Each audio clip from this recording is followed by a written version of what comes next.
So, as you're aware that this is a webinar which we are holding on surgical pathology. My passion to surgical pathology, and when we were doing surgical pathology, as you've seen, I was an MD from Tata Memorial Hospital. We all realize it's a very, very subjective field. How to get objectivity in this subjective area is a task which has been achieved through a lot of hard work and lot of introspection by people. Today it is a pleasure, and I'm really very happy that with Kaho we have decided to have this webinar on how we can ensure quality assurance, quality control in this area. And we have three esteemed speakers. The first one is Dr. Vinita Kothari, who is a trained surgical pathologist from Sion Hospital. She's also worked at Tata Memorial Hospital as well as Royal Surrey County Hospital in UK. She was heading the Department of Histopathology or Pathology at the Cancer Care Trust. And at present, she holds 2 caps, Lab Director and Quality Manager of CHL Apollo Hospital. And she's a Director of Central Laboratory. Besides her academic qualifications that you have seen, she is the Secretary to the Kaho Diagnostic Division and also founder of the Healthy Bharat Initiative. I welcome Dr. Vinita to this forum and request her to start her talk, which is on pre-analytical, analytical, and post-analytical variables, how these can be helpful in ensuring accurate test results in the area of surgical pathology. Over to you, Dr. Vinita. Me for such an elaborate introduction of Kaho and about me. I'll be talking about pre-analytical, analytical, and post-analytical variables for accurate result. So we talk a lot about biochemistry and hematology. And I remember in 2007, when I first got my NABL accreditation, Simi was my assessor for histopathology. So it's such a good coincidence to have her here for this talk, chairing the session. So in histopathology, quality assurance actually started quality programs from 1988, when for the first time quality assurance program was launched for breast cancer pathology and immunohistochemistry specifically, because as we all know, ER/PR and HER2/neu came in vogue much before other IHC got established. In 1989, it was the first time that former EPA under the steering committee was operational as a national scheme in histopathology. And initially, we remember there were very few labs which provided material for ICVAS. Anand Diagnostic was one of them. So ultimately, what is the objective of quality control and assurance? We know that quality assurance is a systematic approach to ensure services consistently meeting the specified requirement and the requirement of the standards.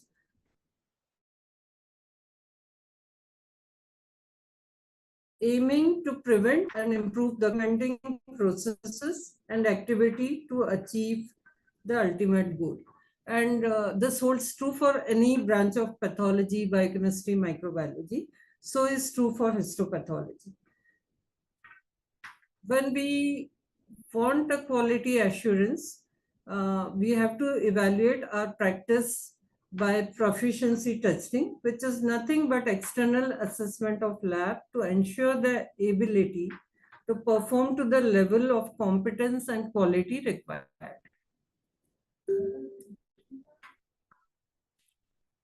So the quality building blocks for histopathology, like any other branch, are use of quality control, the quality system management. Now, the quality system management again is a comprehensive framework that is used to document and implement process, procedures, and regulatory requirements. So, as you are aware, like any other branch of pathology or microbiology, biochemistry, histopathology also has the same type of requirement. One thing you must remember that in, say, biochemistry, if you want to recheck, you can ask for a repeat sample. In histopathology, you cannot ask for a repeat sample. So one has to be very, very careful in following the process and ensuring error-free results. The lab has to use internal and external quality assessment and then get an accreditation. So this is what we were talking about.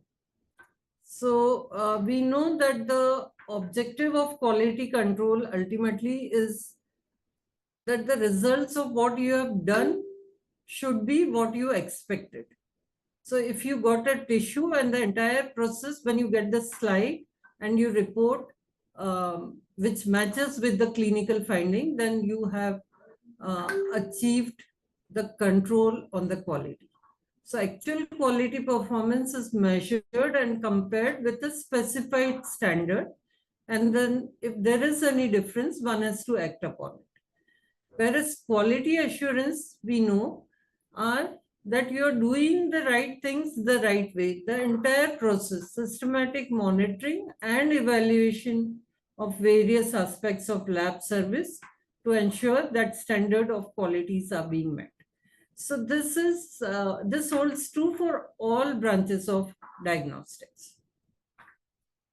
When we talk about the quality assurance cycle, as you see in other branches of pathology, pre-analytic, analytic, and post-analytic errors one need to prevent. Now let's come to the pre-analytical phase. So when it is specimen collection, in cytology, maybe you are collecting the sample in the form of FNAC, or in case of true-cut biopsy, in some labs, pathologist is drawing the sample. Otherwise, your surgeon is sending you the sample. Now, what is important in specimen collection is the sample has to be representative. We've seen many times it is an advanced malignancy, but the tissue is not showing. So one has to be very careful, the surgeon as well as the pathologist, if they are doing the procedure themselves, that they ensure that the needle hits the right target. Specimen fixation, we all know. And in this era where you get specimen from all over the state or maybe the country, nothing can be more important than a proper specimen fixation, because we do get samples from remote places where they don't put in formalin. Sometimes they'll put in normal saline. Not only you will fail to give a histopathology report, the sample will also be unfit for immunohistochemistry. Now, specimen transportation and delivery.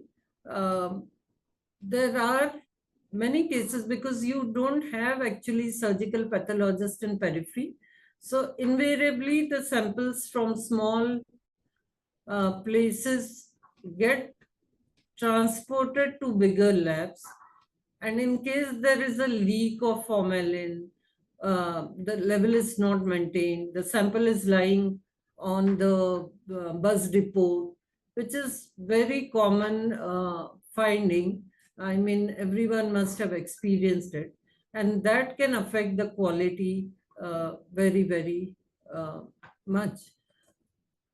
Specimen and patient identification. Now, this is very important. One has to be very careful in matching the form which you have received and the name written on the specimen. You come across a variation, please don't report. Please ask the original surgeon to make the corrections themselves, or at least document on mail.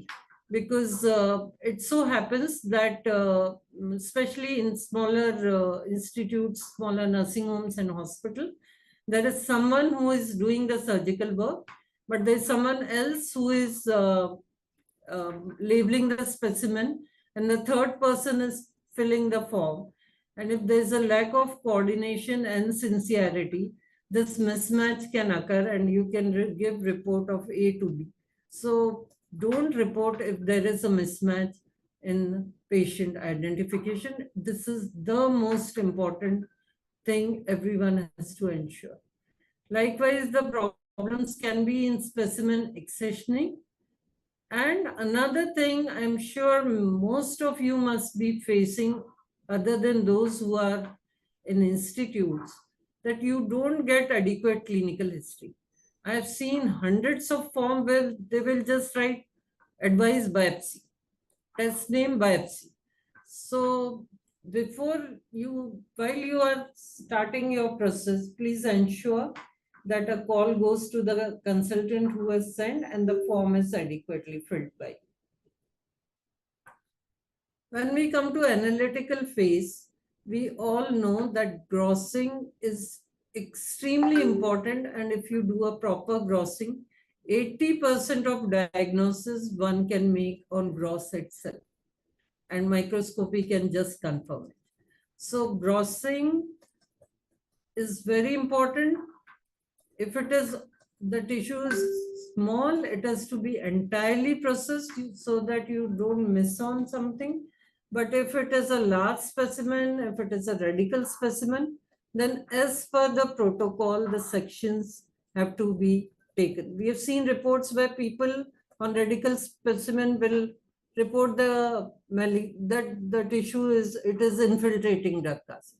Now that won't serve the purpose. The grossing has to include all the margins, the lymph nodes have to be dissected properly, and then only you will be able to give a proper.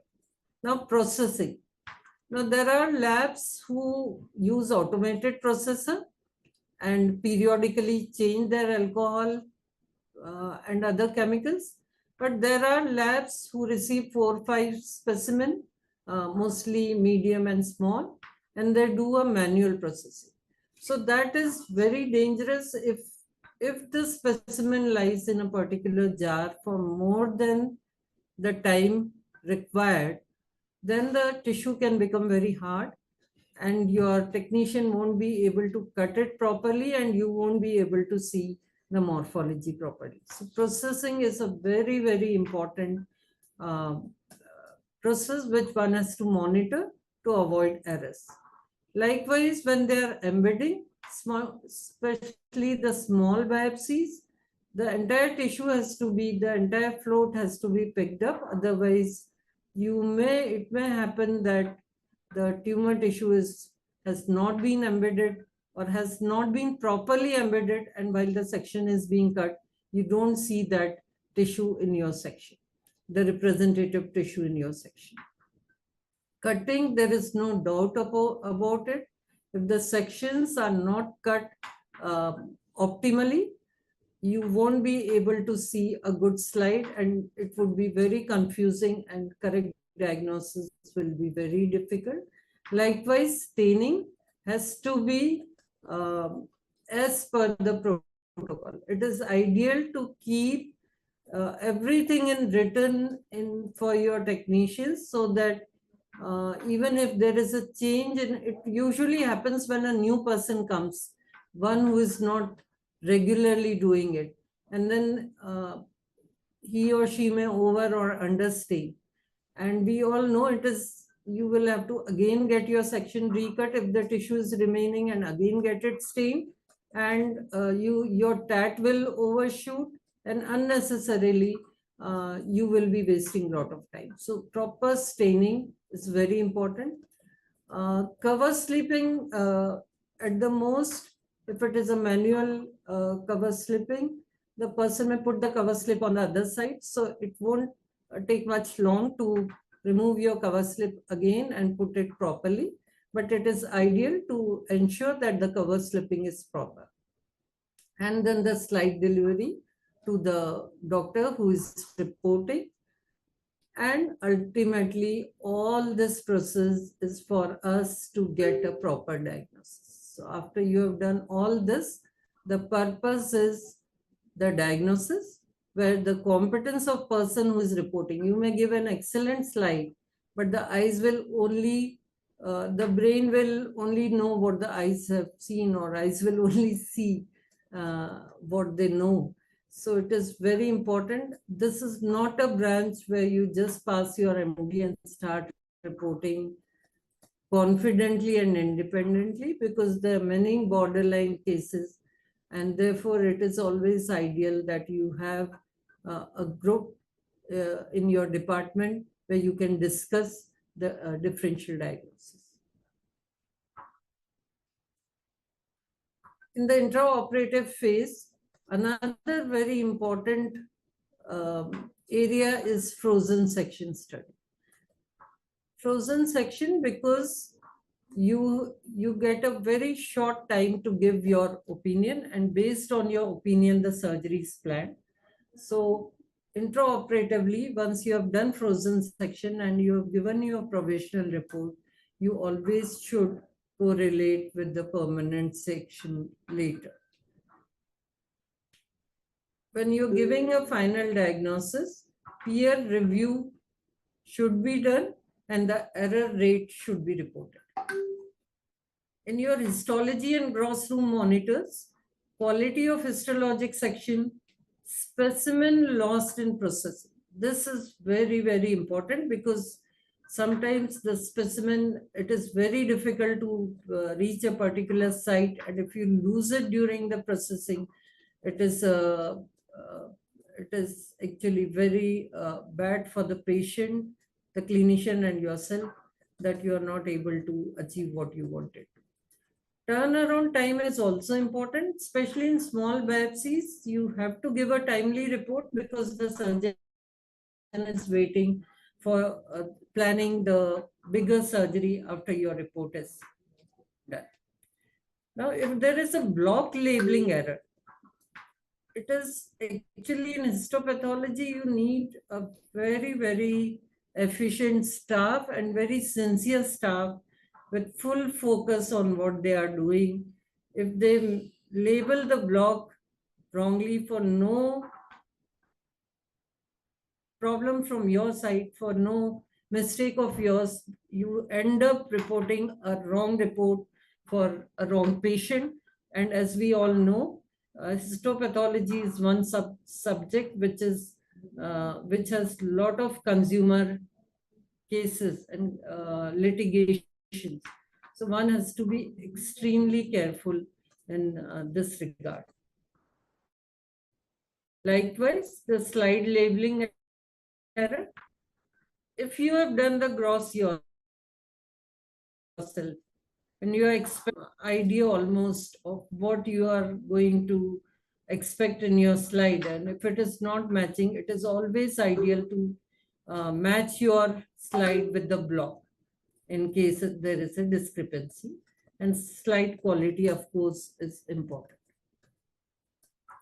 So what are the types of diagnostic error we can get? It can be a minor discrepancy of disease categorization. Many a times we have seen that there is a difference in grade, whether peer don't agree to a particular grade. So this will fall into this category, and usually it is between 1 and 2. So whereas in category 2, a diagnostic misinterpretation or oversight, which is the potential to affect clinical management or outcome. For example, say if it is an endometrial carcinoma, someone reports it as endometrioid carcinoma, whereas it was a serous carcinoma. Now we all know that the entire treatment and the planning will change because of this change in the variant. So this will be a category 2 error. Whereas suppose the tissue was benign and you report it as malignant, then this would have a definite influence on the clinical management and possible outcome. So one has to be very careful that you should not get category 2 and 1 in your lab before. I mean, you have to double check and check with your peers before you release the report. And there can be different methods by which you can peer review your cases. You can review randomly selected percent of cases when you have a group to gain confidence in each other's reporting. You can have focused internal review of specific organ system or malignancy type. If you feel that there is a particular, for example, if there are GI mucosal biopsies and there are minor changes, or dermatopath and there are minor changes, and you want your peer to review, then you can particularly look for that particular type of pathology and review. There should be interdepartmental conference. There can be no good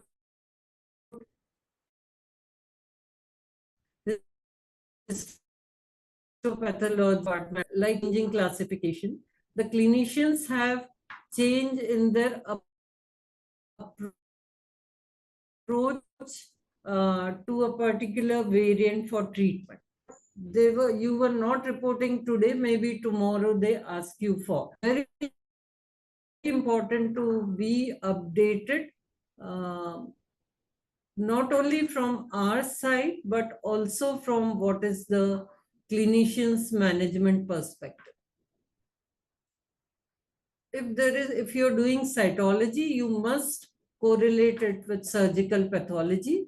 So you've done cytology, and based on your report, you get the tissue, and you must always see if there is a correlation. When there is frozen section, of course, you have to check it with a permanent section. There should be intra-departmental. So we talked about interdepartmental. We should also have intra-departmental quality assurance conferences. And if they are there, you must attend it. You must review previous pathology material. We can have intra-departmental review of material before release to other institutions, and review of outside diagnosis. So sometimes you have reported and the patient sends it to some other lab in Bombay, or say, for example, to Tata, then you must always review with the report which patient has brought from their institution for your own learning and discussion. When we come to post-analytical phase, there can be a transcription error. So the commonest transcription error I've seen during audits is with the lab who actually in Word keep some fixed format, and then they cut, copy, paste, and then they try to make a change, and they miss out on a proper change. So ideal is you should have a proper reporting. It should not be a cut, copy, paste, and then some virus, because every patient, every gross, every microscopy will have some additional findings. So it is ideal to report it to avoid the transcription error. Report verification. Once it has been typed, you obviously have to verify that whatever has been typed is the one which you had given a dictation of or given in writing. You can have report delivery errors when a wrong patient, say there are two patients with same name, and your person on the counter gives a wrong report to a wrong patient. So it is, the patient will just pick the report and then go to the consultant, and then consultant will maybe find out, and then the patient has to come again and will curse you. So you have to be very particular in training your people who are delivering the report. Report completion, many a times you may just give a provisional report and then you complete your IHC study or any other ancillary study and then complete the report. So that has to be clearly mentioned. The timing has to be explained to the patient And the surgeon also has to know that whatever you have reported was provisional, and he has to wait for the complete report and the final report.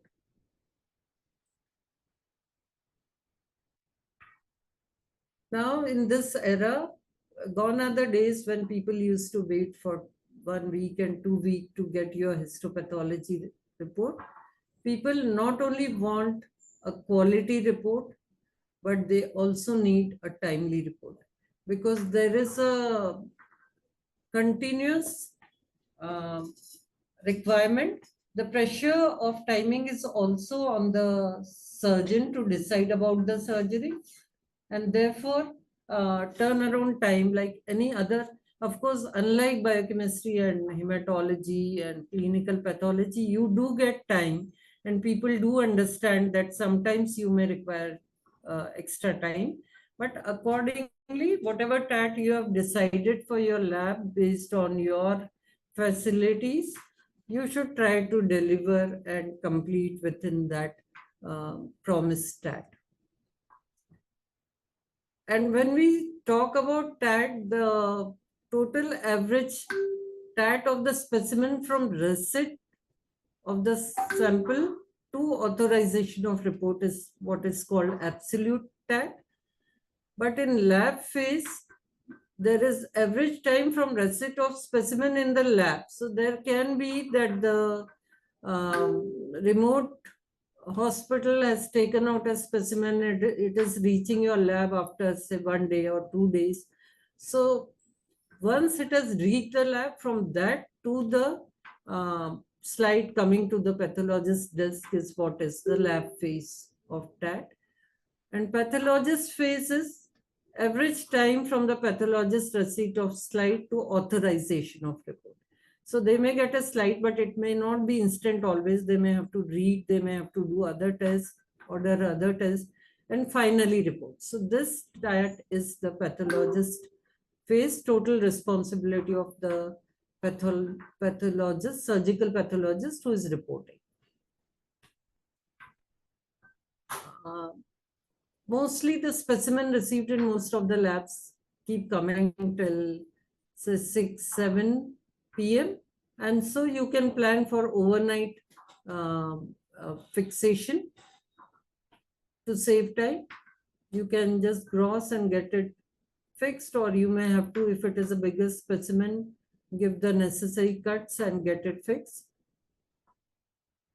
Then you have to improve the TAT through reporting, typing, authorization, avoid duplication of stages, see to it that the slides are labeled properly and in time, and batching is done, and quality control is adequate. If it is inappropriate, then your TAT will get affected.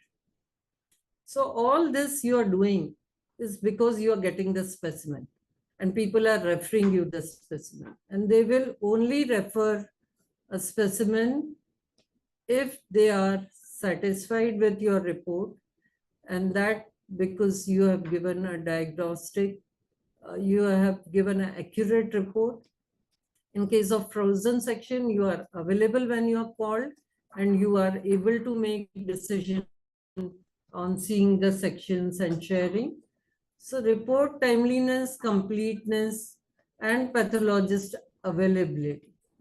And following the recent classification is all that is required for the clinician to be satisfied.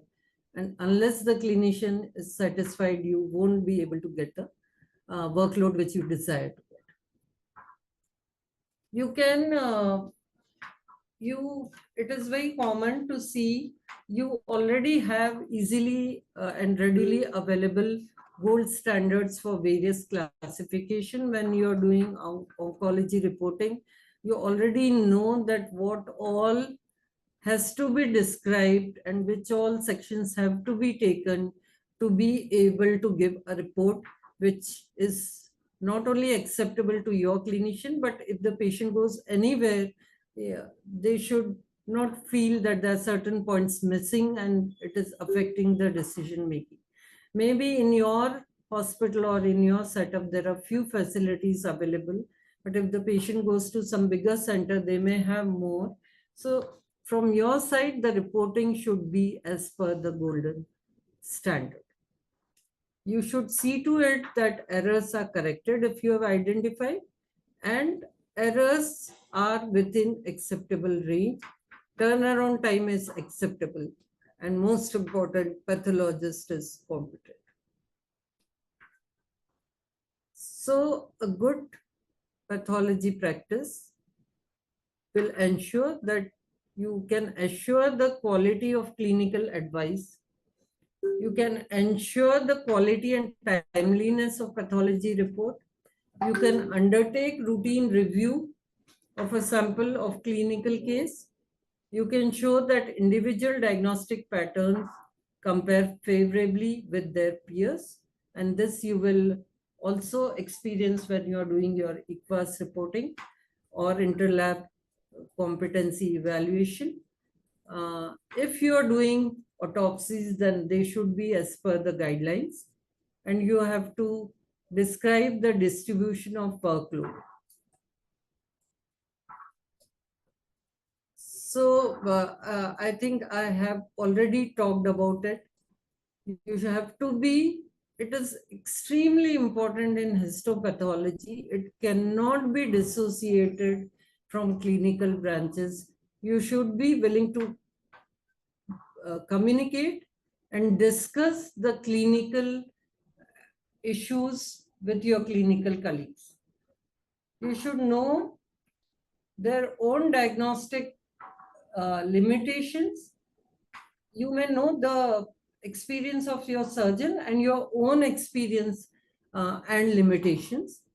And this can be well sorted in clinico-pathological meet. We often had these surgical path meets in Mumbai in various hospitals, and there are various nowadays, even in B cities, we have good clinico-pathological subject-wise meetings which occur regularly.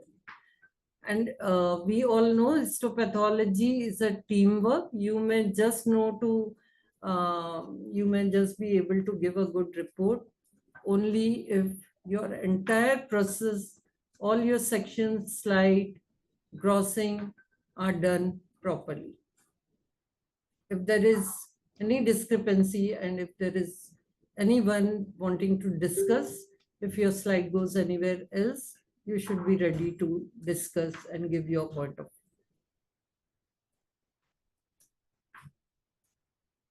view. So this we have already talked about. Today also it is one of the type of CME only. So continuous education and training is extremely important. In histopathology, unlike in biochemistry, you cannot create a technician in short time. They really need to be very good in cutting. They have to be well trained, and only then they can be your lead staff.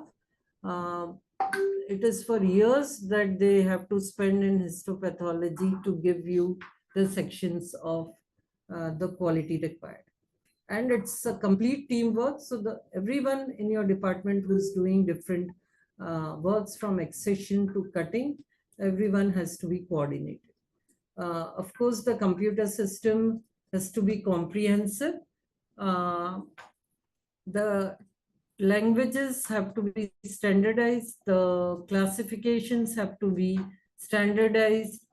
And if there is any change required, you should have ability to respond to the challenges quickly.